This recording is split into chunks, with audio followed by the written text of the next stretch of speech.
ಕುಮಾರ ಪರ್ವತದ ಚಾರಣ ರಜಾ ದಿನಗಳಲ್ಲಿ ಅಕ್ಷರಶಃ ಜನಜಾತ್ರೆಯೇ.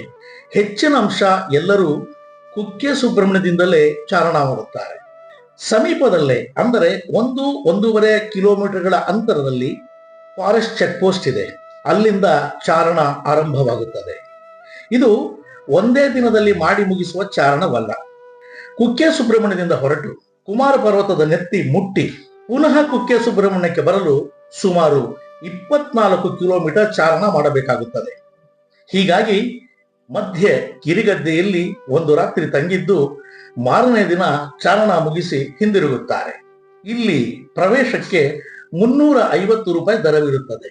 ಹಾಗೆ ರಾತ್ರಿ ತಂಗಲು 75 ರೂಪಾಯಿ ಮತ್ತು ಟೆಂಟಿನ ಅಗತ್ಯವಿದ್ದರೆ ಅದಕ್ಕೆ ಪ್ರತ್ಯೇಕ 200 ರೂಪಾಯಿ ದರ ವಿಧಿಸುತ್ತಾರೆ. ಈ ದರಗಳಲ್ಲಿ ಈಗ ಸ್ವಲ್ಪ ವ್ಯತ್ಯಾಸ ಇರಬಹುದೇನೋ.